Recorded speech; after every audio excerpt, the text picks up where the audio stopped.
ma toute première forme de créativité que j'ai aboutie, c'est quand même l'art du conte. Hein. Je suis devenue conteuse d'abord comme mère qui avait de la peine à calmer un enfant un peu difficile et qui a trouvé comme outil magique, c'est le cas de le dire, le conte, qui était la seule façon de tempérer cet enfant qui certainement avait beaucoup d'angoisse et beaucoup de difficultés.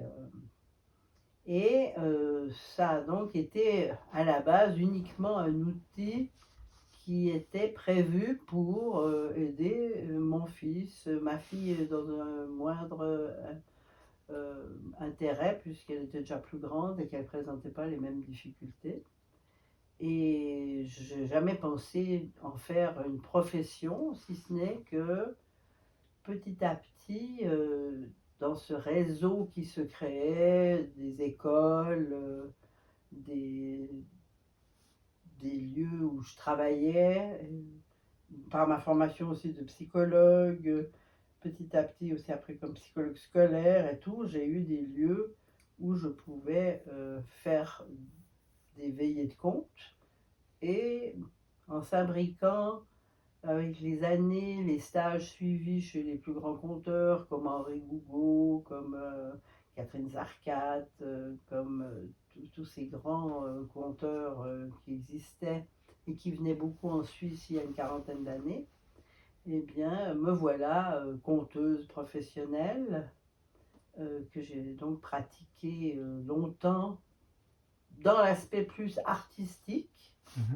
Et en faisant beaucoup de veillées un peu partout, des veillées pour des anniversaires, pour des fêtes de famille. Je me souviens avoir raconté des contes pour les 80 ans d'un vieux monsieur, où la fille m'a demandé des contes qui pourraient rappeler un peu le vécu de cet homme et tout. Et donc j'ai concocté une veillée personnalisée qui reprenait des thèmes qui avaient été importants dans la vie de cet homme, alors que mes contes, c'était des purs contes traditionnels. J'utilisais les contes de Grimm, j'utilisais les contes... Alors moi, je suis une conteuse très éclectique, c'est-à-dire que je prends des contes de partout, mais c'est toujours des contes traditionnels. Traditionnels, oui. Ouais. Est-ce que tu peux faire la distinction entre contes traditionnels et les autres contes, peut-être? Alors, je dirais que je fais la différence dans le sens que y a des contes qui sont les contes d'auteurs. Si on prend par exemple Andersen, on va se retrouver avec des contes d'auteurs.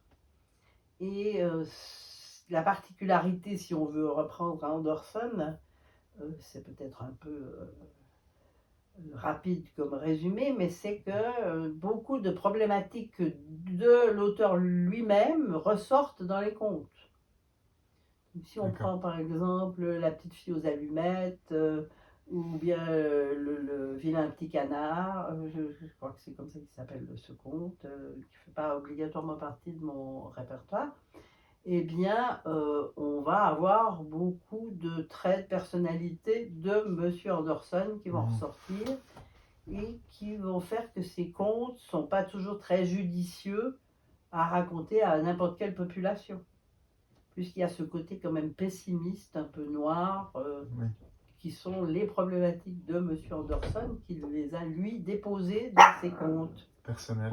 Personnellement, et qui, ça marche très bien. Mais le conte traditionnel va plus loin, parce que... C'est pas grave, on est avec Salsa. Voilà. Oh, c'est bon, ça suffit.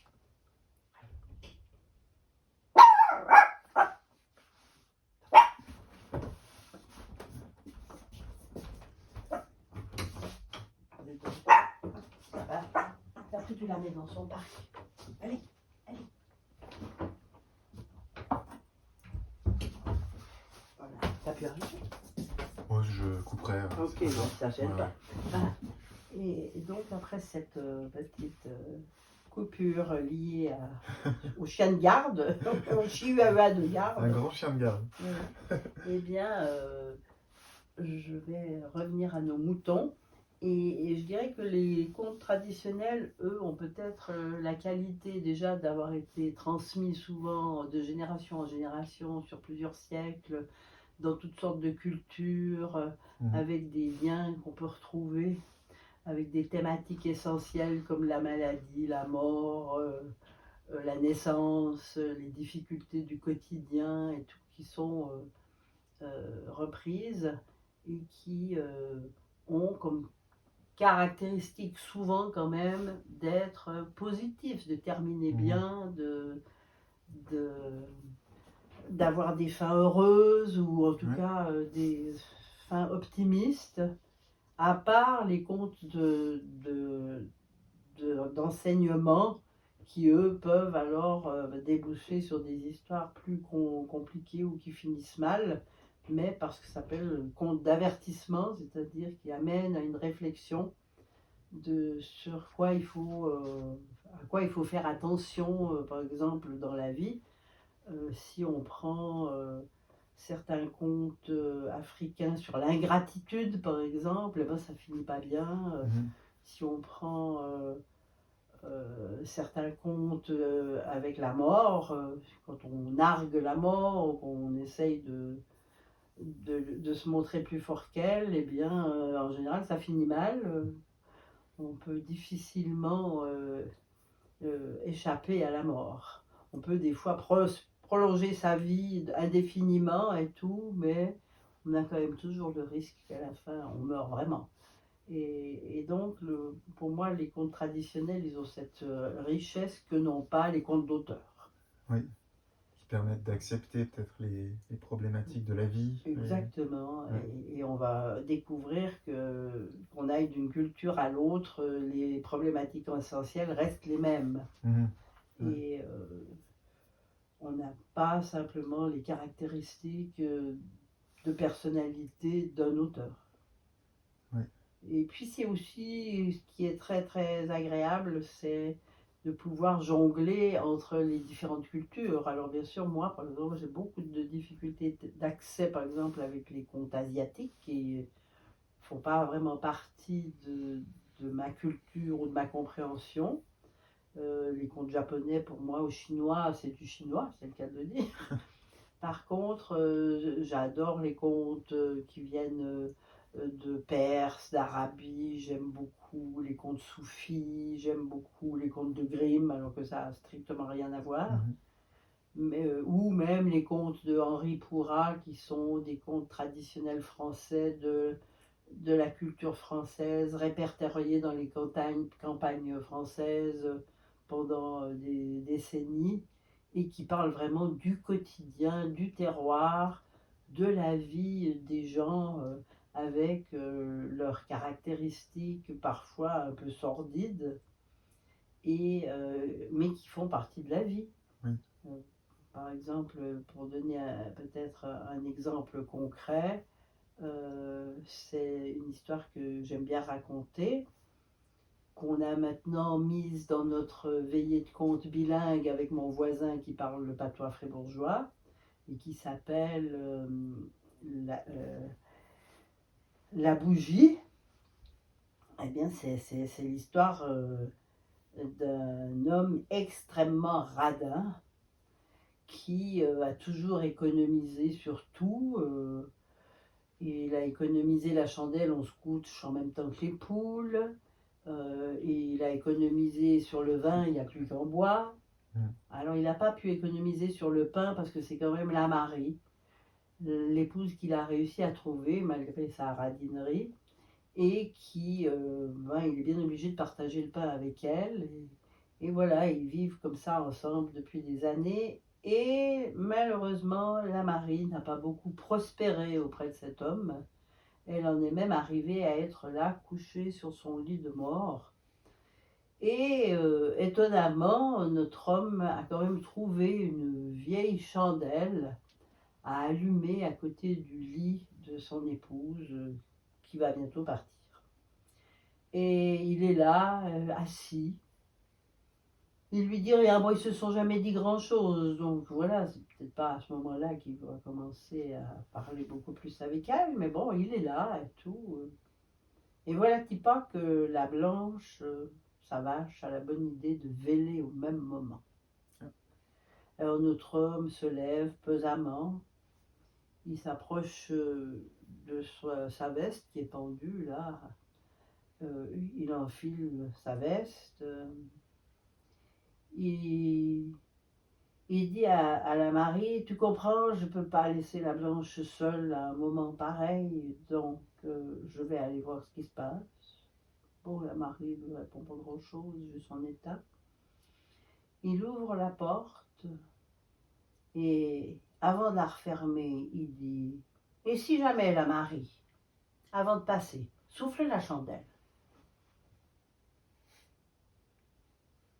Voilà, c'est ce genre de contes qui sont vraiment des histoires du quotidien, qui sont certainement des histoires qui relatent très très bien jusqu'où peut aller la radinerie de quelqu'un. Et étonnamment, ce sont les contes préférés par exemple des hommes. Si moi je raconte une veillée de contes et qu'un homme commence à ne plus m'écouter, j'envoie un conte comme ça et il réapparaît. Donc c'est vraiment des contes qu'on met comme ça au milieu d'une veillée quand on voit que l'attention commence à chuter, que les gens sont... Parce que c'est quand même difficile de tenir des gens attentifs pendant 1 heure et demie. Oui, ça c'est aussi intéressant. Eh bien, en mettant un conte comme ça, je peux vous dire, le public, il est comme s'il venait d'arriver. Oui. C'est le côté terre à terre ou... Le côté terre à terre, le côté où on peut se reconnaître, où on connaît quelqu'un qui bien sûr n'a peut-être pas été à une telle extrémité, mais qui ressemble à ça. Ou qu'on pourrait s'imaginer qu'il serait capable de faire ça. Et c'est pour ça que j'aime bien ces contes qui sont souvent très durs, hein, qui sont cruels même, mais qui nous montrent la vie comme elle est. Je tiens à préciser que quand j'ai raconté ce type de conte à des adolescents ou à des jeunes adultes en train de rentrer dans la vie amoureuse, ils sont venus me voir à la fin de la veillée en me disant « Non mais madame, c'est pas comme ça, c'est pas comme ça ». Je disais « Oui, je veux bien croire que pour vous, vous ne souhaitez pas que ça soit comme ça, mais on ne peut pas garantir que d'ici 20 ou 40 ans, quand je vous recroiserai, vous ne me disiez pas que vous avez pu rencontrer quelqu'un qui ressemblait à ce personnage. » Donc il y a aussi une ouverture sur les réalités de la vie, et qui ne sont pas que des histoires de princes, de princesses, de gens merveilleux qui réussissent tout dans la vie et tout, mais il y a aussi ce côté terre à terre, ou de contes de sagesse, par exemple. Si vous prenez des contes soufis de Moula Nasreddin, c'est tout autre type de répertoire, mais qui est extrêmement riche lui-même. C'est par exemple l'histoire de Moula Nasreddin, qui est un homme épouvantablement pauvre, qui a une vieille djellaba toute rapiécée, il a des babouches qui n'ont plus d'allure et plus rien. Et là, il croise son ami Ali, qui lui dit « Oh, je suis invité chez Mohamed, viens avec moi ». Mais il a quand même conscience de quoi il a l'air, donc il lui dit « Non, mais jamais Mohamed va me recevoir avec cette djellaba et tout ». Voilà, Ali lui dit « Mais non, il est au-dessus de tout ça, viens avec moi et tout ». Donc ils arrivent chez Mohamed, ils frappent. Mohamed ouvre la porte, il voit Ali, il le fait entrer, il voit Moula, il dit non, quand même, Moula, tu ne vas pas rentrer comme ça, débrouille-toi, tu vas te trouver un vêtement décent, des babouches potables, et puis tu peux venir, je t'invite. Alors, naturellement, fort d'une invitation officielle de la part de Mohamed, Moula, qui est un être très sociable, va 2 rues plus loin chez un copain et il lui dit « Je suis invité chez Mohamed, est-ce que tu peux me prêter une djellaba ?» et tout. Ah, l'ami lui dit « Bien sûr, quel honneur et tout. Choisis la plus belle, les plus belles babouches. » Il prend une djellaba sertie de fil d'or, des babouches avec des pierres précieuses, enfin. Et il se présente cette fois chez Mohamed. Il frappe à la porte, Mohamed ouvre la porte, il dit « Ah oui, alors cette fois, bien sûr, tu peux venir. Et même, je vais te mettre à la table des notables, parce que là, vraiment, tu présentes bien. » Et donc arrive justement le repas, et comme il se doit, eh bien, on mange avec les mains, comme ça, et tout le monde se réjouit de se sustenter. Et tout le monde commence à manger, et voilà que Moula, il prend un pont de sa djellaba et il commence à donner à manger à sa djellaba. Alors tous les gens autour de la table lui disent « Mais Moula, t'es complètement fou, mais tu te rends compte, là, t'es au milieu des notables, et puis mais c'est quoi pour un comportement, t'es complètement fou, et tout. » Il dit « Bah non, c'est elle qui est invitée, c'est pas moi. » Ah, j'adore. Alors voilà, ça c'est le genre de conte que j'aime raconter. Ce sont des histoires où les gens peuvent réfléchir au-delà de simplement Cendrillon, Blanche-Neige, Le Petit Chaperon Rouge, qui sont des très beaux contes, mais qui font quasiment pas partie de mon répertoire. Pas parce que je ne les sais pas, mais parce que je n'ai pas vraiment envie d'entendre un enfant me dire « Oui, mais ta Blanche-Neige, elle n'a pas la robe bleue. » Ou elle n'a pas les cheveux comme ci ou comme ça, parce que les enfants sont tellement imprégnés de ce qu'ils voient dans les films de Disney ou à la télévision et tout, qu'ils n'arrivent plus à faire preuve de créativité, parce que ce sont les images qui les matraquent à longueur d'années et de temps, qui apparaissent et ne donnent plus du tout lieu à une créativité personnelle de l'enfant. Donc je préfère choisir un répertoire inconnu et des contes que les enfants n'ont jamais entendus, parce qu'ils ont envie de savoir la fin. Alors que si je raconte Cendrillon, ils savent tous de comment ça finit. Mais est-ce qu'on peut s'arrêter juste 2 minutes sur justement les contes populaires et leur représentation aujourd'hui via les films, etc.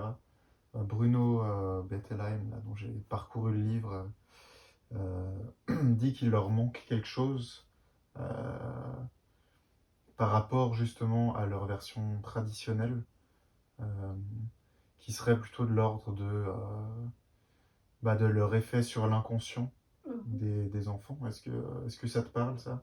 Tout à fait, parce qu'on a une tendance, par exemple, à les édulcorer.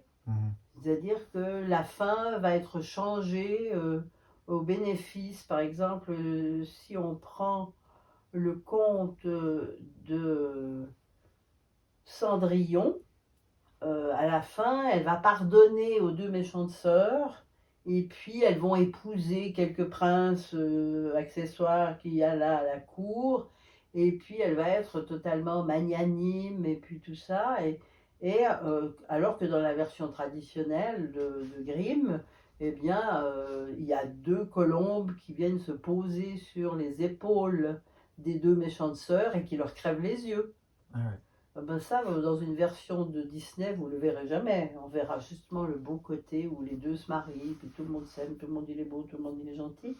Alors qu'une des parts importantes justement du conte traditionnel, c'est qu'il montre aussi la cruauté, la méchanceté, et il permet aussi, d'une certaine manière, une forme de justice et de vengeance. Par exemple, les méchantes belles-mères qui ont caché les bébés enlevés à leur belle-fille pour faire croire au mari qu'elles l'ont dévoré parce qu'elles n'ont plus le droit de parler, par exemple. Elles ont fait une promesse de ne pas parler pendant 7 ans. Donc elles vont accoucher pendant ces 7 années de 3 bébés. Mais si elles parlent, eh bien, elle ne pourra pas sauver ses frères, donc elle va se taire. Et la méchante belle-mère va lui enlever ses enfants en mettant du sang autour de la bouche de la jeune mère, en tentant de convaincre son fils que cette femme a dévoré son bébé.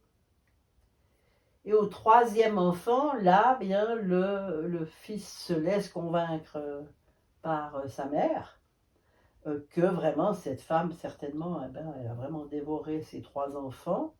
Et il est prêt alors à la condamner sur un bûcher et tout ça. Elle arrive sur le bûcher Elle a tricoté ou tissé pendant toutes ces années des chemises pour sauver ses frères qui étaient devenus des cygnes. Et elle n'a pas réussi à finir une des chemises. Donc elle envoie ces 6 chemises et demie à ces 7 cygnes qui apparaissent là. Et chaque cygne se transforme en un de ses frères qu'elle peut sauver ainsi. Et le dernier, le 7e, il restera toujours avec une aile de cygne parce qu'elle n'a pas réussi à terminer la 7e chemise. Et le roi, là, elle peut parler, puisqu'elle est plus tenue par sa promesse des 7 années écoulées. Et elle va dire, on m'a enlevé mes enfants et tout, et c'est ma belle-mère qui l'a fait. Et à ce moment-là, le roi lui-même va mettre sa mère sur le bûcher et va la faire brûler.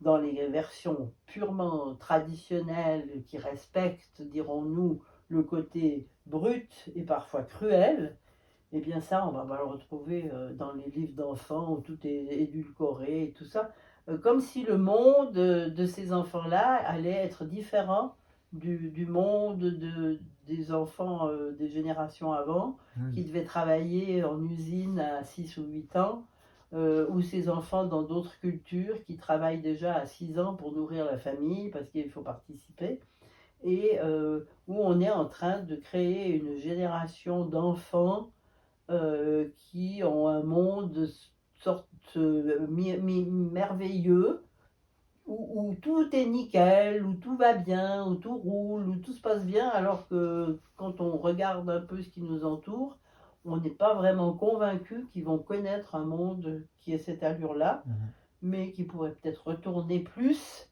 au monde que vivaient des générations avant nous, en période de guerre, en période de famine, que ça soit pour des raisons écologiques ou pour des raisons politiques. Je ne pense pas que nos enfants, qu'on a tellement aseptisés, qu'on élève tellement de manière surprotégée, en leur évitant les histoires qui font peur, mais par contre on les met devant des inepties de dessins animés qui eux font peur, mais il paraît que c'est pas vrai, donc ça fait pas peur. Mais bon, là c'est un autre débat. Eh bien pour moi, on n'aide pas les enfants à se développer en confrontant des réalités qui sont là. Je veux dire, un enfant qui va perdre sa mère le lendemain va être confronté à la mort. Donc pourquoi est-ce qu'on va enlever la mort de toutes les histoires ou toutes les choses tristes dans les histoires pour leur faire croire que le monde, on le gère tellement bien que la maladie n'existe plus, la mort n'existe plus, les séparations, ils voient 50% de leurs copains qui ont des parents de divorcés, des familles recomposées et puis tout. Et de l'autre côté, on leur raconte que des histoires merveilleuses de gens qui s'aiment. Voilà, pour moi, il y a un manque certain de ce côté très Disney. Et voilà, donc moi, je reste convaincue de la nécessité de parfois parler de la réalité, qu'il peut y avoir de la cruauté, qu'il peut y avoir de la méchanceté, et puis apprendre plutôt à vivre avec, qu'à croire que ça n'existe pas. Parce que le jour où ils le rencontrent, ben, ils n'ont pas d'armes, ils n'ont pas d'outils, ils n'ont rien. Alors que les contes, justement, c'est souvent des parcours initiatiques d'un personnage qui est mal aimé, qui est rejeté, qui a de la peine, qui ne trouve pas sa place, et puis qui va... à travers des embûches, à travers un travail personnel, des efforts et tout, en étant généreux, en aidant les autres et tout, va grandir et tout d'un coup devenir roi, épouser une princesse et vivre heureux et avoir beaucoup d'enfants. Mais ça, dans ces histoires édulcorées, tout cet aspect-là, il manque, de mon point de vue. Les difficultés. Et alors, si on prend si on change le sens, si on part du côté du conteur ou de la conteuse, est-ce que toi, tu as l'impression, je sais que tu m'avais dit une fois que ça t'avait au moins autant aider, ou si ce n'est plus que la psychothérapie, le fait de compter, d'entendre des contes. Alors oui, moi je pense que j'ai été un enfant qui a été bercé par son parrain, Oui. qui était libraire, et qui, en enfance, m'a raconté des contes, dont malheureusement je ne me souviens pas en tant que tel de cette transmission directe par ce parrain, mais qui fait que quand je suis devenue conteuse, je me suis aperçue que j'aimais beaucoup ça, donc je pense quand même que ce vécu que moi j'avais eu avec mon parrain m'avait facilité l'accès et aussi l'envie de le faire, pas seulement le fils qui était un peu compliqué. Et je dirais que ce goût de la narration est certainement en grande partie lié au fait que ces histoires certainement me permettaient de découvrir des éléments de ma personnalité qui posaient problème. Et c'est vrai que quand j'ai fait ma formation de conteuse en parallèle avec ma formation de psychothérapeute, j'ai été étonnée, mais c'est vraiment au bout d'une dizaine d'années de ces deux activités, de faire un bilan que j'avais l'impression que ces 15 années à lire des contes m'avaient plus enrichi et permis de me découvrir que les 10 années de formation de psychothérapeute. J'avais l'impression d'avoir été dans des aspects plus profonds de ma personnalité à travers la narration des contes. Je prends un exemple un peu ridicule, mais qui peut-être fera écho pour beaucoup de gens. C'est que j'avais une belle-mère absolument abominable, un peu comme le fameux conte d'avant, femme mauvaise. Et j'ai pendant 10 ans raconté des contes de Grimm où j'ai mis ma belle-mère sur le bûcher, où je l'ai mis dans des tonneaux d'huile bouillante, dardés de poignards tirés par 6 chevaux qui l'ont balancé en bas de la montagne. Parce que c'était une femme à qui j'ai jamais osé dire ma colère, ni ma souffrance, ni le fait qu'elle me faisait du mal. Et c'était un exutoire dans les veillées de conte de pouvoir trucider et malmener cette belle-mère alors que j'en avais pas conscience. Et c'est quand je me suis séparée de mon ex-mari, donc de mon mari à l'époque, eh bien, j'ai découvert que j'ai poursuivi mon activité de conteuse et j'ai plus jamais mis de conte où je devais trucider une belle-mère. J'avais donc utilisé comme exutoire la narration de ces histoires, mais sans en avoir conscience. Et je me suis aperçue que dans beaucoup de mes veillées, par exemple justement sur les amours, j'exprimais à travers ces veillées des tensions, des difficultés que j'avais en tant qu'épouse ou femme dans ce couple, pour essayer de faire comprendre à mon conjoint que je souffrais. Mais j'arrivais pas à lui dire directement ce qui allait pas, et je le faisais de manière extrêmement comment est-ce qu'on dit oui. Transposé. Oui, transposé. Il y a un terme métaphorique presque, de lui dire, mais regarde, moi, c'est vraiment ça qui me manque. Et ben, je vais raconter un petit conte parce que ça va illustrer beaucoup mieux ce que je veux dire. C'est par exemple l'histoire d'un homme qui n'est pas tendre du tout.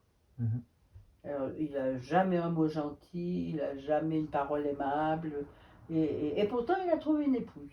Parce que même ces hommes-là, ils trouvent une épouse. Et elle passe sa vie à essayer de lui faire plaisir, elle lui fait des bons repas, elle est ponctuelle, ouais, vraiment, elle fait tout ce qu'elle peut de mieux pour que ça se passe bien. Mais lui, c'est un homme petit qui a les tripes tout près du cœur, et on sait que souvent ces hommes-là, eh bien, ils sont tout le temps dans la fureur, ils sont tout le temps dans la colère, et, et, et à ce moment-là, eh bien, il n'arrive pas à changer, il reste pareil, ce qui fait que il est victime d'une attaque d'apoplexie, et il est sur son lit de mort. Sa femme a fait venir le médecin qui lui a dit non mais ma petite dame, il n'y a rien à faire, votre mari va mourir, voilà, c'est trop tard et tout. Et elle est à côté, et puis elle attend, elle sait que c'est irréversible, et quand elle voit qu'il va bientôt passer, elle lui dit mais juste avant de mourir, est-ce que tu pourrais me dire quelque chose de tendre? Et il se tourne vers elle et il lui dit du miel et de la brioche. Et il meurt. Ça, c'est intéressant, parce qu'on en connaît tous des personnages comme ça. Et donc j'ai raconté ce conte dans mes veillées sur les amours, auquel mon mari participait chaque fois. C'est même souvent lui qui m'amenait. Il a entendu ce conte, je pense, des dizaines de fois. Ouais. Et il n'a jamais saisi qu'est-ce que je lui disais. Et moi, je ne savais pas qu'à travers ce conte, je lui disais ça. Là, vraiment, ouais, c'est souvent au moment de la séparation, je me suis dit, ah oui, mais tu racontais cette histoire pour essayer de lui faire comprendre quelque chose, mais qu'il ne comprenait pas. C'est intéressant. Et qui était absolument extraordinaire, c'est que j'ai raconté un conte pendant 10 ans qui parlait justement de cette sorte de possessivité qui était sa caractéristique, qui faisait qu'il s'inquiétait pour tout, il me voyait toujours à l'hôpital ou morte ou dans un accident de voiture, et ce qui fait qu'il ameutait tout de suite tout le monde si j'avais 20 minutes de retard. Enfin, donc ce qui au début, quand on est un jeune couple et qu'on est amoureuse, on prend ça comme un compliment, mais au bout de 20 ans, ça devient lourd à porter, parce qu'on aimerait avoir un peu de liberté. Et donc j'ai raconté un conte qui exprimait ce besoin d'ouvrir la cage, de me laisser m'envoler un peu, et puis tout ça. Et je me souviens je venais de le quitter, il a participé à la veillée des amours que je faisais la semaine suivante, donc vous voyez un peu raconter une veillée sur les amours quand on vient de se séparer. Et il est venu vers moi à la fin de la représentation, il m'a dit, mais tu sais, il y avait un nouveau conte dans ta veillée. Je lui ai dit, mais non, il n'y avait pas de nouveau conte. Il dit, si, l'histoire de l'oiseau. Et donc, il a enfin, alors je ne pense pas qu'il avait compris le message, mais il avait réussi à l'entendre. Ah oui. Alors, je ne pense pas qu'il l'avait compris. Il n'était pas prêt pour ça, et je ne suis pas sûre qu'il sera jamais prêt pour, mais il l'avait entendu, alors que ça faisait 10 ans que je le raconte. Donc c'est pour dire à quel point, pour moi, je ne savais pas ce que j'exprimais à travers ce conte. Je l'ai découvert quand j'ai pris ma liberté, que j'ai décidé que, ben voilà, si on ne me la donne pas, ben je la prends moi-même. Et lui n'a pas compris, mais par contre, il a su que cette histoire, c'était comme la première fois qu'il l'entendait. Ensuite, ouais. Donc l'oiseau. Ça s'appelle l'oiseau d'or. C'est un conte qui s'appelle l'oiseau d'or. Ouais. Je te le raconte. Ah bah pourquoi pas, c'est un autre conte. Oui. Et qui n'est pas très long. Ouais. Alors, c'est l'histoire d'un riche marchand qui voyage beaucoup, il a des bateaux, il va chercher des épices et des bijoux et des tissus dans le monde entier avec ses bateaux. Et il a ramené d'un de ses voyages un oiseau d'or. Et il aime tellement cet oiseau d'or qu'il l'a mis dans une cage d'or, sertie de diamants, de pierres précieuses et tout ça.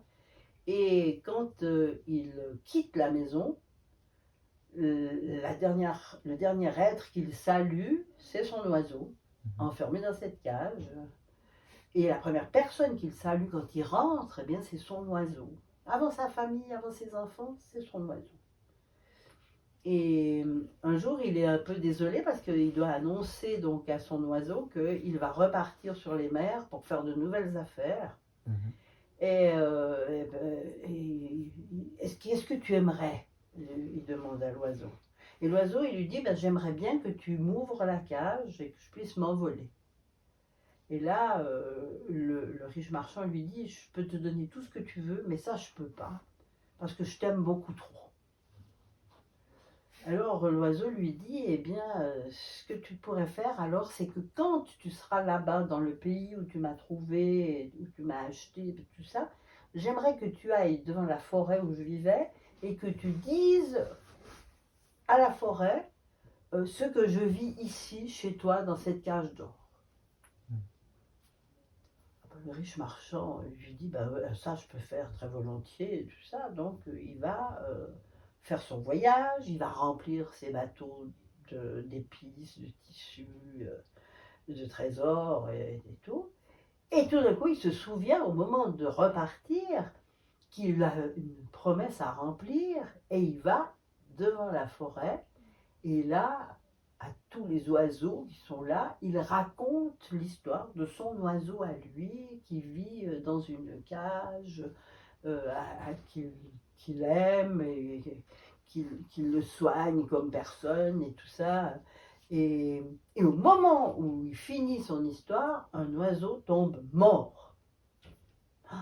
Alors il est complètement désolé, il se dit que c'était peut-être le père, la mère, un frère, un parent de son oiseau et tout. Pendant tout le trajet, il se morfond, il dit mais comment est-ce que je vais lui annoncer à mon oiseau cette triste nouvelle? Quand il arrive, il évite un peu la cage et puis tout, mais bon, au bout de quelques jours quand même, l'oiseau lui dit mais alors, qu'est-ce qu'ils ont dit? Mhm. Et il dit non mais je peux pas te le dire parce que ça te fera trop de peine. Il dit non mais dis-le-moi, dis-le-moi. Voilà, je suis prêt à pouvoir entendre ce que tu vas me dire. Et il dit ben voilà, quand j'aurais raconté l'histoire, ben, il y en a un qui est tombé mort. Et au même instant, son oiseau tombe mort au fond de la cave. Alors il est complètement désespéré, il dit ben voilà, j'avais bien raison, il fallait pas que je lui dise, et puis tout ça. Alors il commence à chercher de l'aide, mais il ne trouve pas et tout, il se débrouille, il ouvre la cage, il prend l'oiseau, il commence à le tapoter et tout ça, et à l'instant même, l'oiseau s'envole et passe par la fenêtre. Malin. Et il lui dit, tu vois, ce qui était difficile pour toi ne l'est peut-être pas pour moi. Et sache, toi, mon gardien, que c'est toi qui m'as amené la solution pour que je retrouve ma liberté. Ah, c'est merveilleux.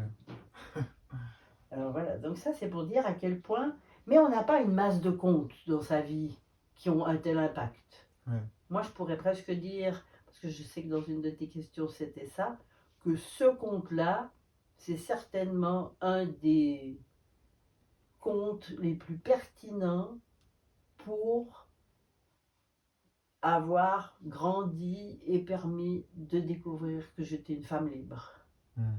Parce que sinon, moi, quand je suis quand même, comme j'ai dit, 74 ans, ben, quand j'étais jeune, que j'avais 18 ans, que j'ai rencontré mon mari, j'étais totalement dans un mouvement de la femme traditionnelle qui voulait se marier, avoir des enfants, être gentille à la maison, trouver un petit boulot mais qui ne gênait pas. Enfin, j'étais pas du tout une féministe, je n'étais pas une femme engagée politiquement, j'étais rien de tout ça. Alors que maintenant, si on me voit à mon âge, on n'imagine pas que j'ai pu passer par un stade où j'étais vraiment la femme la plus gentille, qui voulait plaire, qui voulait être aimée, et puis elle faisait tout un peu comme la femme du conte d'avant, C'est difficile. avec son homme qui n'était pas très tendre, et puis qui découvre vraiment cette liberté, mais par elle-même. Pas. Et voilà, ça c'est un des tout grands contes que j'ai dans ma panoplie, où je pourrais dire c'est le conte certainement de ma vie. Et j'en ai un autre que je ne raconterai pas ici parce qu'il est un peu trop long pour une émission comme ça, mais on le notera. Mais qui s'appelle Younous, et qui est un conte de Henri Gougaud, et qui est une histoire sur la reconnaissance Et étonnamment, je ne l'avais pas raconté depuis plus de 20 ans. Et j'ai été à une pendaison de crémaillère il y a peut-être un mois. Et là, j'ai improvisé une veillée de contes. Les gens m'ont demandé une histoire. Et j'ai raconté cette histoire que j'avais donc jamais racontée depuis plus de 20 ans. Et j'ai pleuré en la racontant.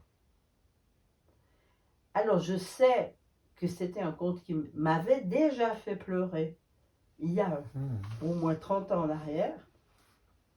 Je l'avais raconté au Petit Théâtre à Lausanne, dans une veillée. Et le public était venu me féliciter à la fin de la veillée en me disant « Mais vous savez, le conte de Younous, c'était le plus extraordinaire. » Et c'est celui où j'avais pleuré à ce moment-là. Ok, wow. Et ce que j'avais trouvé d'extraordinaire, c'est que moi, j'avais suivi des stages de contes avec des très très grands conteurs qui disaient « Quand un conte vous touche trop, il ne faut pas le raconter. » Et moi, je conteste et je continue de dire qu'on raconte ce qu'on a envie de raconter, ce qu'on ressent. Et ben, si on pleure, on pleure. Mais ce qui est extraordinaire, c'est que rétrospectivement, c'est la seule fois où quelqu'un dans le public ou plusieurs personnes sont venues me remercier pour un conte où j'avais pleuré. Bien la preuve que c'est pas du tout un frein à la relation ni un frein à la communication, mais plutôt une ouverture et c'est un conte sur la reconnaissance, sur le manque de reconnaissance. Et je pourrais dire que si je souffre peut-être encore de quelques petites difficultés par rapport à moi-même, qui suis quand même maintenant une femme, comme j'ai dit, d'un certain âge, relativement fière de sa vie, de ce qu'elle a vécu, de ce qu'elle a fait, eh bien, je pense que le manque de reconnaissance de ma mère est encore quelque chose qui peut me toucher. S'il y a encore quelque chose qui peut me faire pleurer, alors qu'elle est décédée depuis plus de 20 ans, donc Dieu ait son âme, elle ne me reconnaîtra jamais. Mais donc, on peut dire que la souffrance de ce manque de reconnaissance existe encore, malgré tout le travail de psychothérapeute, de libération, de réalisation professionnelle, relationnelle, des expériences de vie absolument enrichissantes que j'ai eues et tout ça. Eh bien, il me reste cette problématique du manque de reconnaissance d'une mère qui, je pense, me poursuivra jusqu'à ma mort et qui est intéressant, montre que ça me touche encore tellement que quand je raconte un conte qui parle de ça, je suis capable de pleurer. C'est pour ça que je parle vraiment du principe thérapeutique, aussi pour soi-même. Oui. Et quand moi je donne des stages de conteur, j'explique à mes élèves qu'ils se rendent compte qu'ils ne se cacheront pas derrière un conte. Parce que n'importe quel conte qu'ils vont choisir, d'une certaine manière, exprime quelque chose d'eux-mêmes. Et donc, quelqu'un qui n'a vraiment pas envie de se mettre en danger, eh ben, il ne faut pas faire un stage de conteur. Parce que, obligatoirement, tu vas dévoiler quelque chose de toi. On se met face à nos obstacles, nos difficultés. Donc, pour moi, c'est vraiment thérapeutique, et pour soi et pour les autres. Et j'ai vu des veillées de contes, par exemple, je reviens toujours à celle des amours, parce que je pense que c'est une part importante dans la vie des gens, de femmes qui, à la fin de la veillée, me disaient, vous savez, c'est extraordinaire, mais j'ai compris plein de choses sur ma vie. 1h30 de conte. Hein. Génial. Et qui avait une sorte d'illumination. Alors après, est-ce qu'elles les ont réalisées? Est-ce qu'elles ont fait quelque chose de ça? J'en sais rien. Mais elles avaient compris quelque chose. Ouais, qui est déjà beaucoup. Ouais. Et c'est pour ça que pour moi, l'utilisation du conte, elle n'est pas seulement thérapeutique pour soi, pour les autres, mais elle est même utilisable en prévention, par exemple. Si on veut parler avec des enfants en difficulté d'abus sexuels ou de choses comme ça, il y a des contes qui parlent d'abus sexuels. Et il y a des contes, des fabliaux du Moyen-Âge, mais qui sont quasi inénarrables, parce que c'est un viol en direct, mais sous forme de conte. Et bien sûr, on ne va pas le raconter comme ça dans une veillée de contes et tout, mais moi, je me souviens avoir fait des veillées de prévention des abus sexuels avec des jeunes filles adolescentes dans une institution où on m'avait demandé une veillée sur les abus sexuels. J'ai utilisé ces contes parce que c'était un public cible, des jeunes filles en danger, et à travers le conte, je pouvais parler de choses dont les éducateurs n'osaient pas parler. Et c'était rigolo parce que c'était des jeunes filles, quand je suis arrivée là-bas et que les éducateurs leur ont enfin dit que c'était une conteuse, alors elles étaient en perfecto, c'était la mode des perfectos, elles étaient toutes assises le long du mur et elles disaient fais chier, des contes, fais chier. Et puis j'ai dit ah, c'est vrai? Ouais, c'est pour les enfants. Je pars, j'ai commencé par mon fabliau d'un viol. Plus un bruit, ils ont écouté 1h30 de conte. Puis à la fin, elles sont venues me demander si je pouvais leur photocopier le premier conte que j'avais raconté. Wow. Parce qu'elles avaient envie de le lire, alors que la plupart de ces filles ne lisaient pas. Ah oui. Et donc pour dire à quel point... C'est pour ça que moi, jamais j'ai, à part si c'est une commande et tout, j'ai pas de veillée fixe.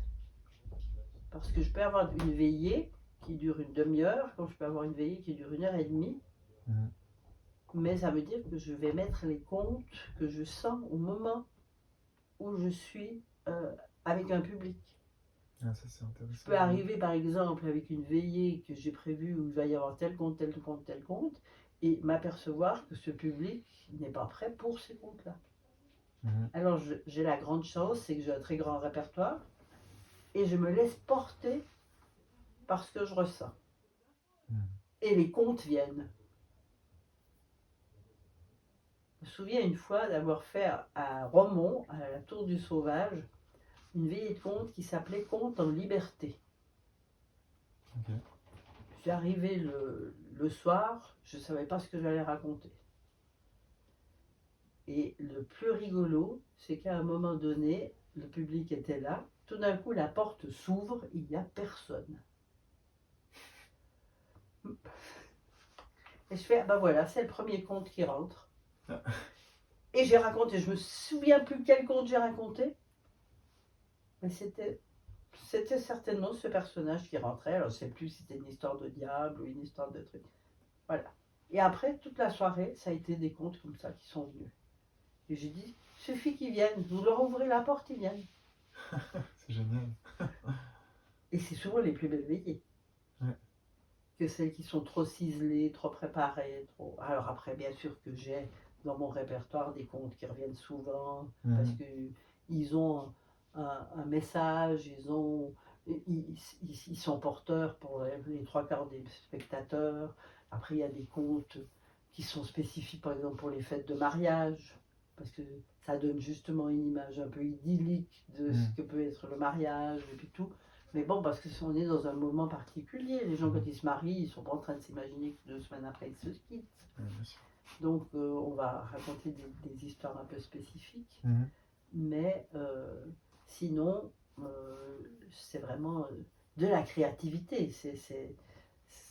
Pour ça, moi, je considère que j'ai des collègues conteurs qui sont bons conteurs, mais qui ne sont pas des conteurs. Ils sont des acteurs. C'est-à-dire qu'ils racontent tous les soirs la même chose, ils ont la lumière qui va s'allumer quand ils font tel geste, de la même façon. Elle va s'éteindre quand ils font tel truc, et puis tout ça. Chez moi, à part si je trouve quelqu'un qui s'est illuminé et qui s'est improvisé au niveau lumière, c'est pas possible. Puisqu'il n'y aura jamais, même un même conte peut durer 5 minutes comme il peut durer 20 minutes. Ah oui. Ça va dépendre du public. Donc, il y a un côté de créativité qu'on ne rencontre pas chez tous les conteurs. Mais moi, c'est ça dont j'ai besoin. Moi, c'est ça que j'ai envie de faire. c'est des contes que je connais, qui sont là dans mon répertoire depuis 40 ans, mais que j'ai besoin de tout d'un coup amener, je ne sais pas pourquoi. Tu trouves des signes Dans le public, dans le public? Comment est-ce ouais, que... dans les réactions des gens, dans un mot que j'ai entendu de quelqu'un Ouais. qui a passé ou juste avant, ou le type de public que tu sais.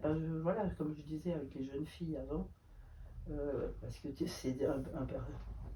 c'est une population typée, ou par exemple des jeunes dans une institution, parce que de gamins qui ont des troubles du comportement.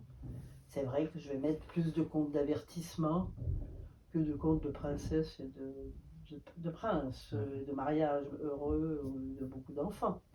Parce que le conte d'avertissement, il est là aussi pour faire réfléchir. Je sais très bien que symboliquement, eh bien, il y a quelque chose qui va passer chez les enfants.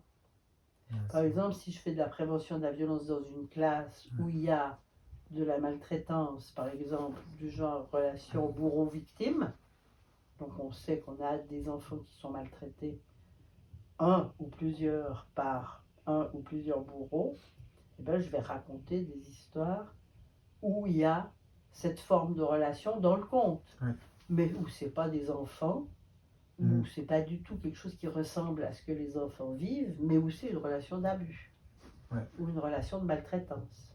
C'est bon, plus fort en fait de l'imaginer. Et c'est extraordinaire, parce que après je fais dessiner par exemple ce conte à des enfants en groupe. Bien sûr, en plus, je fais des melting pots avec l'aide de l'enseignant. Ça, tu pourras voir dans le livre. Eh bien, où on met justement un bourreau et une victime ensemble dans le même groupe, soi-disant aléatoirement. Mais en réalité, ce n'est pas aléatoire du tout. Et on va remarquer que dans le dessin fait par ces enfants, va ressortir la problématique de l'abus. Tu vas avoir, par exemple, un enfant de type bourreau, donc qui prend toute la place et tout ça, qui va dessiner l'élément principal du conte, énorme, utiliser toute la page, et puis l'enfant victime, par exemple, n'a même pas dessiné quoi que ce soit, ou alors il a dessiné un petit poisson caché tout au fond à droite, et quand on fait tout le travail d'élaboration de pourquoi vous avez choisi cette histoire, et puis tout ça, alors là ça sort, les enfants ils disent « Non mais c'est pas nous qui avons choisi, c'est lui, il a décidé que c'était tout lui qui ferait, et tout, et puis l'autre il dit « Ah ouais, c'est comme ça que j'ai fait, et tout. » Et puis alors après arrive la phase un peu plus de réflexion, et je dis « Mais on se sent comment ? Quand on a pu tout décider, puis qu'on a pu faire tout en grand, puis dire on se sent vachement bien, et tout. » Puis après, je demande à celui qui a fait le petit poisson au fond à droite, tu te sens comment? Et comme il sait que je suis là, bienveillante et tout, il dit, mais on n'est pas bien. Puis alors là, je commence à l'interroger. Je dis, mais tu savais, toi, qu'il ne se sentait pas bien? Et souvent, ce qui est extraordinaire, c'est que le bourreau ne se rend pas compte. Il ne sait pas.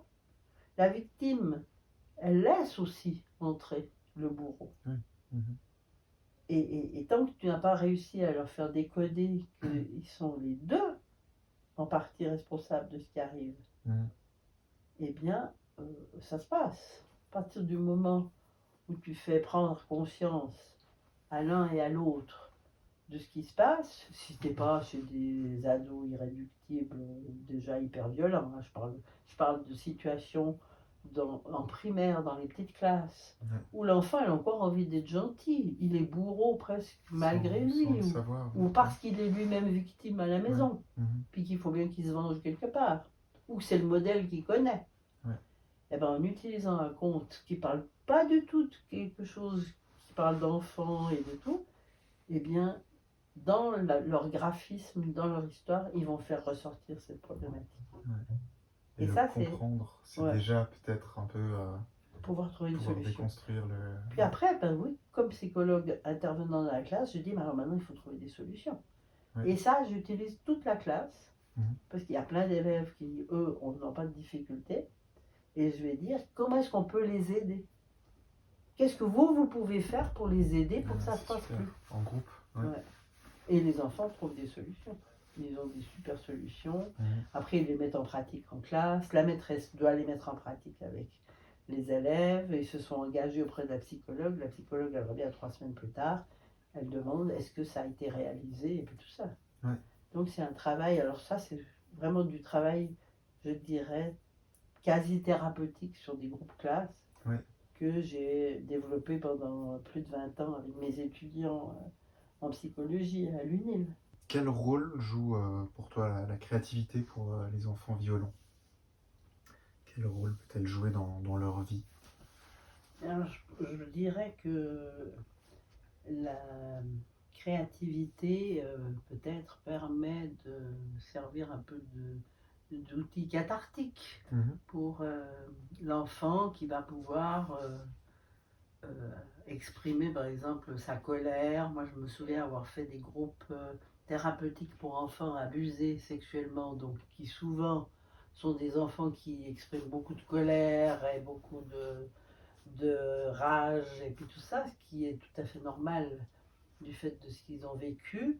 Et nous utilisions justement avec ma collègue dans ces groupes thérapeutiques La Vie des outils tels que par exemple le dessin où on leur demandait de représenter symboliquement l'abuseur sous la forme par exemple d'un animal. Et ce qui faisait que souvent ils faisaient des monstres affreux, des diables, des personnages horribles, dessinés avec du noir, avec du rouge, avec tout cet aspect de violence qu'ils avaient, dirons-nous, en eux. Et ensuite, eh bien, ça permet, ou bien avec des gros mots, ou avec des phrases de rage, de colère à rajouter autour du dessin. Qu'est-ce qu'ils avaient envie de dire à cet abuseur, entre guillemets.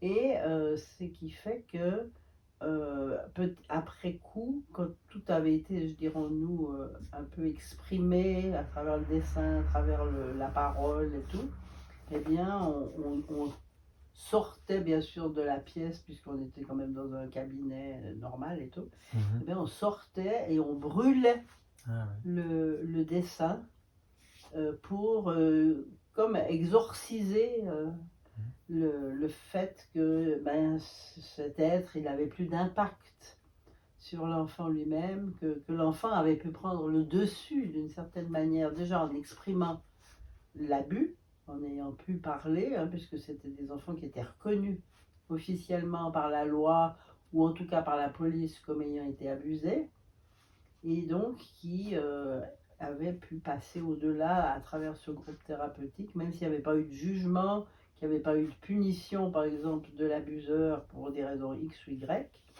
Mais dans ce groupe thérapeutique, on n'attendait pas que des enfants qui avaient eu le bénéfice d'être reconnus, mais dont on savait qu'ils avaient été abusés.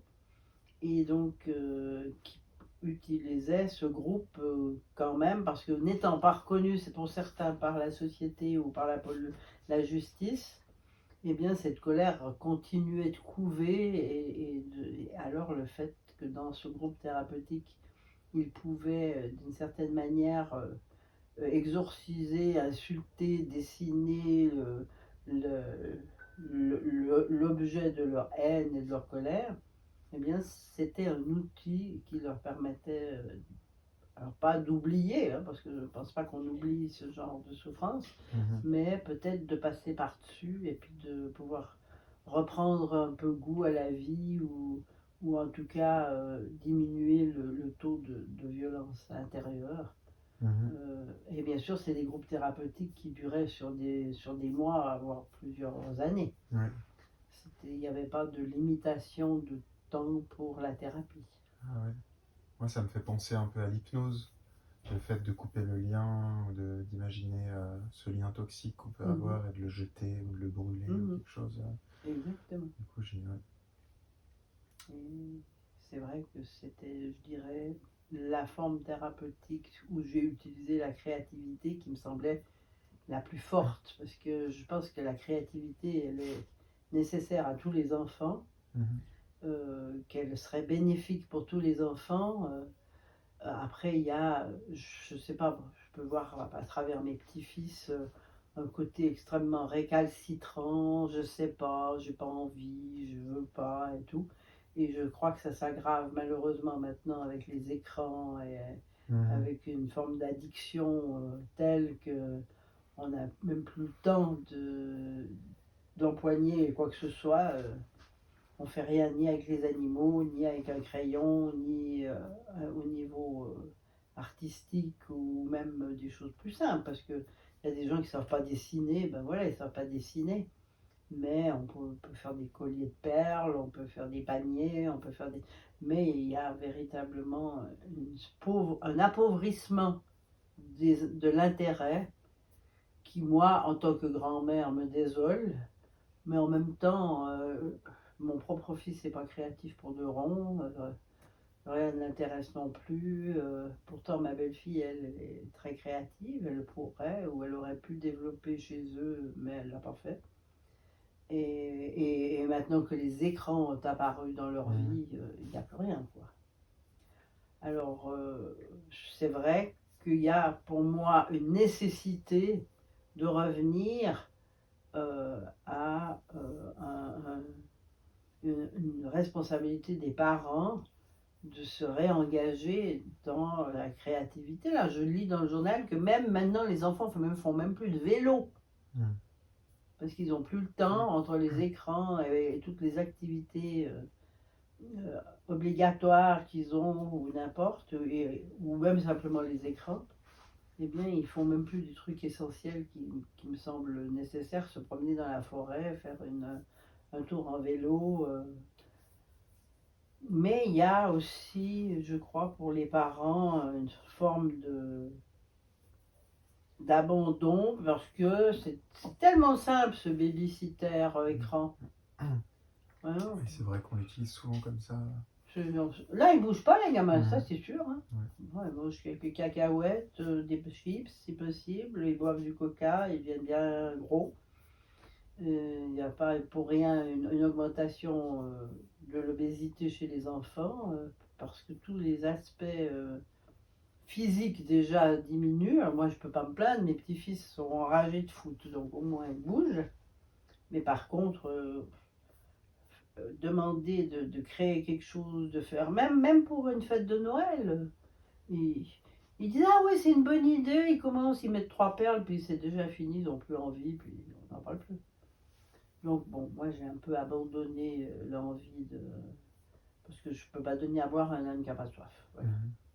Et ça, c'est mes petits-fils qui sont quand même dans un milieu où on est stimulant, où on essaye de... Oui, Alors j'ose pas imaginer les endroits où il n'y a pas. Parce que les gens, ils n'ont pas tous une bibliothèque remplie de bouquins, ils n'ont pas tous les matériaux nécessaires pour être créatifs. Alors, c'est vrai que cet écran qui rend totalement dépendant et qui est toxique, toutes les recherches maintenant amènent à ça. On sait que les grands pontes de la Silicon Valley, leurs enfants, ils vont chez Montessori, ils n'ont pas accès aux écrans. Ces braves gens qui sont milliardaires grâce à toutes ces horreurs. C'est étonnant que leurs enfants, ils n'ont pas accès ni à TikTok, ni à Instagram, ni à Facebook, ni à rien du tout. C'est qu'ils doivent bien savoir pourquoi. Hein. Et donc, pour moi, il y a véritablement une manipulation et un abrutissement, je pense, d'une génération, ou voire deux ou plus, on n'en sait rien, par le fait de les nourrir de toutes ces inepties, parce qu'en plus, c'est beaucoup d'inepties. Si au moins ils avaient accès, je ne sais pas, parce qu'il ne faut pas non plus jeter le bébé avec l'eau du bain. Si on utilise judicieusement les écrans ou le potentiel de ce que ça offre de visiter le musée du Louvre sans y aller, parce qu'on n'a peut-être pas les moyens d'y aller, ni le temps, ni n'importe, mais ça, le faire à un enfant, moi j'ai déjà essayé même de regarder des documentaires intelligents et tout ça, non, ça fait peur. Je regarde toute la journée des inepties, Minecraft et compagnie et autres choses que je ne connais même pas, où on tue tout le monde, où on est en train de se tirer dessus et tout. Ça fait pas peur. Mais par contre, regarder le chemin de l'école d'un enfant péruvien, ah non, non, ça fait peur. Donc voilà, on abandonne toute velléité de... Et on utilise en plus le médium qui est censé leur plaire. Puisqu'on a abandonné l'idée qu'on pourrait dessiner ou peindre ou faire de la terre ou je sais pas quoi. Et malgré tout, même ça, c'est encore, dirons-nous, refusé parce qu'on trouve une quelconque excuse que ça fait peur. Bah oui, l'enfant passe sur des rochers, il risque de glisser en bas, il doit traverser une rivière qui est dangereuse et puis tout pour aller à l'école. Hein. Mais ça, on ne veut pas voir. Ouais. Pour la réalité. Alors on retourne avec un peu ce qu'on disait précédemment, cette sorte d'hyper-protection des enfants qui vont en faire des êtres fragilisés dans une société qui est de plus en plus violente et de plus en plus dangereuse, mais pas seulement au figuré, mais aussi au propre. Oui, oui. Mais je pense que voilà, il y aura peut-être une ou deux générations sacrifiées et puis ensuite il faudra repartir dans des choses beaucoup plus difficiles. Mais je serai sûrement pas là pour le voir. Je suis pas très pressée de le voir. Comment ça finit ce genre de choses. Je suis pas très optimiste. Hein. Est-ce que si on essayait d'être optimiste, tu penses qu'il y aurait des manières je sais pas, de réactiver la créativité, le sens de la réalité chez les jeunes Alors, j'ai quand même, je suis pas totalement pessimiste, j'ai quand même l'impression qu'on entend de plus en plus parler, en tout cas, de choses sociales. Moi, je me dis que tout le mouvement, par exemple, lié à l'impro, donc par exemple, qui est quand même une de mes passions aussi, et c'est quelque chose qui permet de développer une forme de créativité. Il me semble qu'il y a passablement de gens. Il y a toutes ces troupes de théâtre, par exemple ici dans le canton de Fribourg, il y a une quantité de troupes de théâtre dans presque chaque village qu'il n'y avait pas il y a 20 ou 30 ans en arrière. Donc il y a quand même, je crois, peut-être suite au Covid, un désir déjà d'être ensemble, de communiquer, de faire des choses ensemble. Et moi, je ne serais pas si pessimiste. Je pense que c'est comme tout, il y a un mouvement de balancier qui va revenir. Et moi, vois les prémices dans tous ces cours de théâtre, ces cours d'impro, ces trucs où il y a de nouveau une forme de créativité qui est mise en branle. Complètement. Et qu'il n'y avait pas il y a 20 ou 30 ans en arrière. Oui. L'impro qui est aussi un peu une école de la vie. Voilà, exactement. Et où on doit improviser les émotions, où on doit... En tout cas, non, je pense que je ne suis pas si pessimiste que ça, parce que je crois vraiment qu'il y a ce mouvement qui fait que quand ça devient trop terrible, il y a comme un réveil quand même les maisons de quartier, ou comme Tati est là, où on fait des ateliers de bricolage, des choses comme ça. Qui n'existait pas non plus il y a peut-être 20 ou 30 ans. Donc c'est pas irréversible, c'est juste une phase un peu pénible.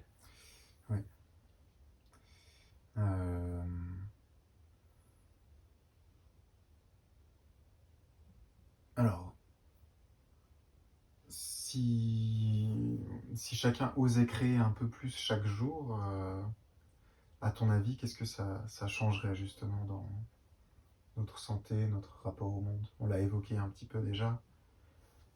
Je pense que déjà il y aurait un mieux-être à travers l'expression, à travers le fait de créer, parce qu'il y a déjà une valorisation par ce qu'on crée. que ce soit un dessin, que ce soit un bricolage, que ce soit une œuvre d'art faite avec n'importe des éléments de la nature, avec, ou même la créativité au niveau physique, même la danse. Il y a aussi tout un mouvement où il y a une augmentation de la danse. Là, il y a tout un mouvement. Moi, j'ai recommencé la salsa récemment. Ah, super. Et ben, je suis en train de voir, je reçois de mon prof le nombre d'activités autour de la salsa, bachata, même reggaeton et tout. Tu pourrais passer toute ta semaine à danser dans toute la Suisse romande. C'est ça pas mal. Et donc, il n'y a pas que la créativité manuelle, il y a aussi la créativité physique. Ouais. Peut-être aussi tous ces murs de grimpe, ces activités qui se développent, de gens qui font des sports et puis qui les partagent.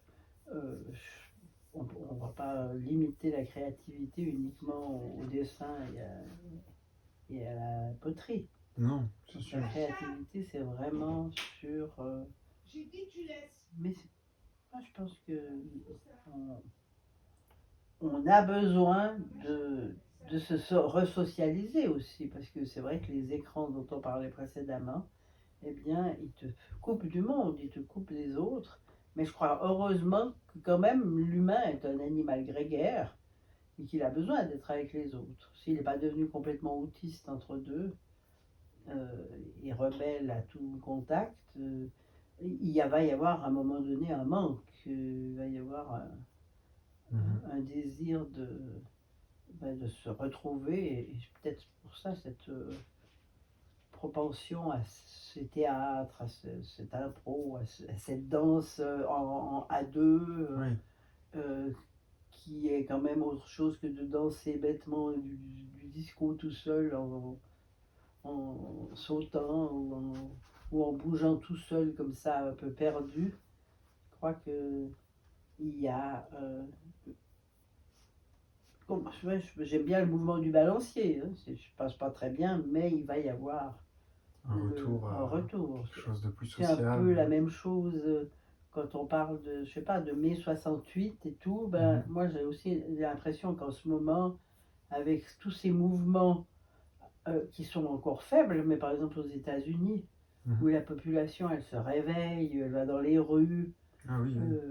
rien que simplement pour Gaza déjà, autant de gens à travers le monde qui trouvent que c'est une injustice et puis qu'il y a quelque chose qui ne joue pas et puis tout, ça ne se retrouvait pas depuis des dizaines d'années.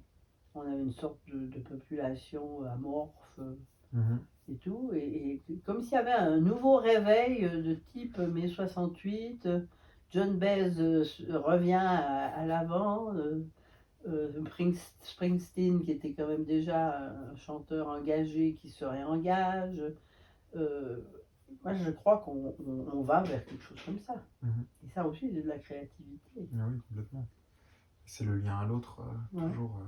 Et peut-être aussi tous ces mouvements de slam, le slam aussi, c'est quelque chose d'extrêmement pertinent, où on peut exprimer justement des colères, des besoins émotionnels, ou des sentiments d'injustice, ou des choses comme ça, qui aident aussi à aller de l'avant.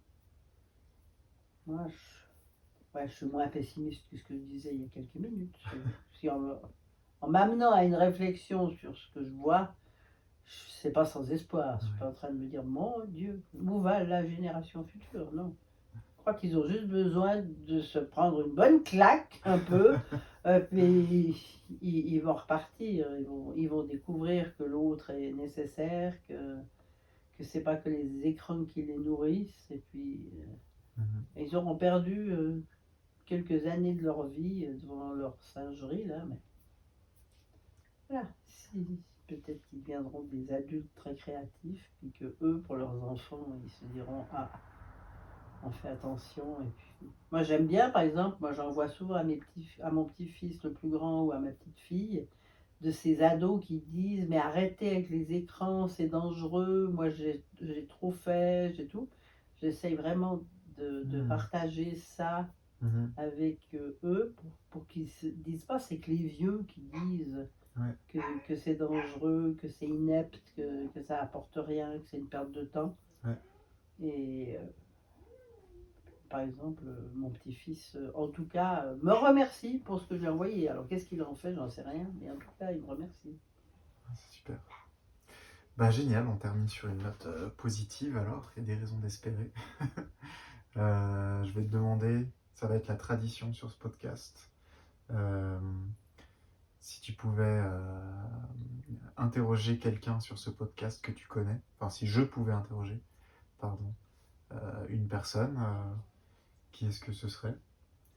Alors moi, ça m'est tout de suite venu à l'esprit, puisque moi, c'est vrai que je me trouve relativement créative, mais j'ai l'impression qu'à côté de ma fille, qui elle a vécu toute une vie, je dirais, de créativité particulière, parce qu'elle a quand même vécu dans les squats, elle vit maintenant sur un terrain occupé, elle travaille dans une maison de quartier, euh, elle a fait des études à l'université de Fribourg, en étant mère, famille monoparentale, et puis tout ça. Et maintenant, elle est à Saint-Jean, et c'est quelqu'un d'extrêmement créatif. Elle a participé il y a 20 ans au projet de la ferme, puisqu'elle a quand même 50 ans. Ça ne me rajeunit pas, mais enfin voilà. Eh bien, je crois qu'elle, c'est vraiment une personne qui est plus dans le concret maintenant que moi, puisque moi, il y a 10 ans que je suis à la retraite. Je repars dans des velléités de faire des stages de conteur, et puis je danse et je fais de l'impro et du théâtre. Mais c'est vrai que je ne fais plus beaucoup avec d'autres gens. Je pense plutôt à moi. Je me dis, voilà, il me reste quelques années, je vais penser un peu à moi. Mais elle est encore en plein dans ce monde et elle est extrêmement créative. D'ailleurs, quand on était ici, qu'on faisait des camps, tous les enfants pleuraient quand ils se séparaient de Tatiana. Ils ne pleuraient pas pour moi. Moi, j'avais été un peu le gendarme des camps, celle qui représentait un peu la loi. Et puis, Tati, c'était la passion, l'amour, celle qu'on quittait en pleurant. Donc, je crois que ça serait une bonne personne pour te présenter une autre vision de la créativité. Et bah, on va lui demander. On espère qu'elle acceptera.